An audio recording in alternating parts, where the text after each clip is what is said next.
So that's an example of, now I did have like some technical knowledge of like manipulating images and things like that. And I didn't know, and you will know at the end of the day where to go to get like that. Everything you saw on that was copyright free. And even that music you heard was from a place called SoundSnap. And SoundSnap is, you can have movie loops, all the car sounds, the car door. You think of a sound, you can find it on there.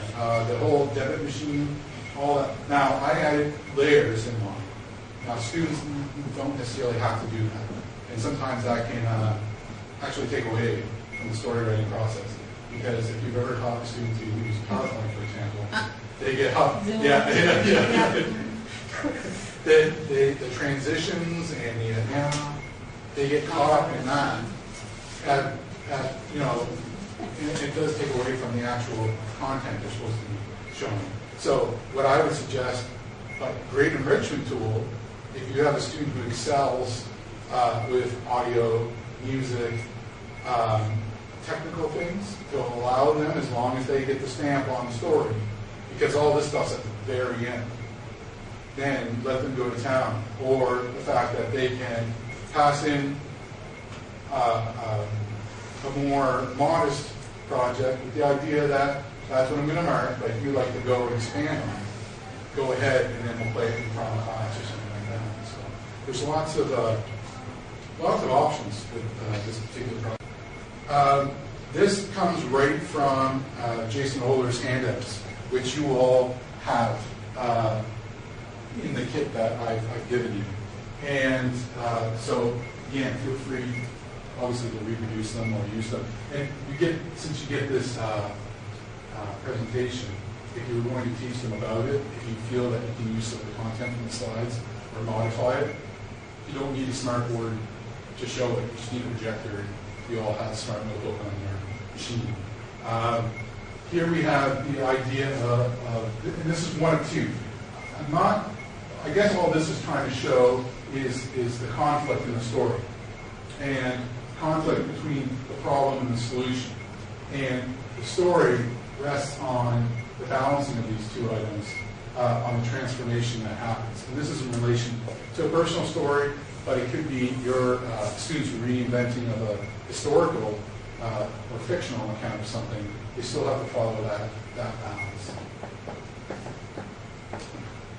Now, this one is exactly like, here's a scanned copy of what I wrote on that paper that day. And can, as a student, you could have I used writer's notebook when I did grade 5. They just kept it in their desk, and whenever they had something that hit them, they pulled it out, and they just made a note or drew or whatever.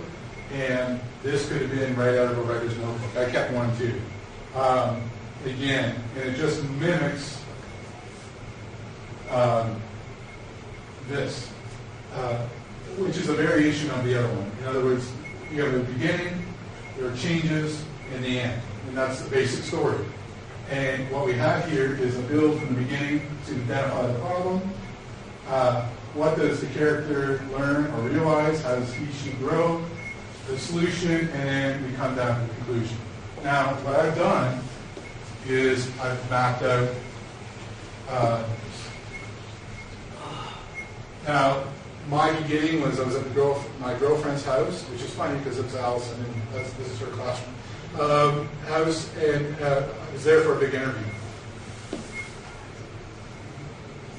Then I came out with my story. This says I found out the problem was I had the wrong pants. Yeah, you got it locked over top. Yeah, It locked over. The mall, the solution, I went and bought the pants, and the conclusion, I remind, over here, as I come down the arc, I went to the interview, and then down here, it was a reminder, I reminded her and the others of their son. I tried to take that negative thing that happened, and actually really relax the session, and it's good it's for the, I don't know if you know of NOVA, the Women's Institution, Correctional Institution in Nova Scotia. Did you get the job? Yeah. I didn't end up doing it. I went to BC, which it was going to be a challenging job and a scary job at the same time. The thing that I was trying to do, being fancy, was I underlaid the other model here to show you where the problem, again, both follow the same arc, and again, the changes all based on the transformation. What happens? And this, again, is a handout that you will have on top of this slide, is what is the development process of a digital story? Now this says computer-based narration. The map, your story map, which I'll show you on the next slide. Peer pitch, listen and respond, just like we do in class. They write a story, okay, they come up, they want to hear you, they want you to read it, you go, no, go find someone else, have them read it, and come back.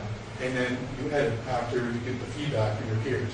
Or maybe they come up in front of the group and then they go back and people give the 3 positives, the 1 negative sort of response. So they do that, then they're doing some writing, more writing. Then this is where it starts getting to the digital. And this is kind of misleading because it looks like half the process is digital, where it really should be down here.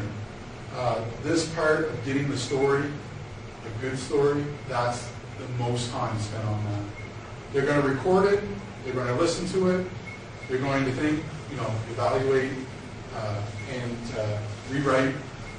And if they are done, again, if you're not done, they go back up to the writing process. And if they're done, the next step is to look at creating images, getting sounds, into the video process. And on your CD, you have the ability to install yourself. You don't need IT or anything like that. You have Audacity, 3 different image editing programs, extras from Movie Maker. You already have Movie Maker installed. Basically, you will have everything now to do these stories in your own classroom. And I don't really, honestly, there's some challenging aspects to it, grade levels. I see this as being like a K-12 sort of thing.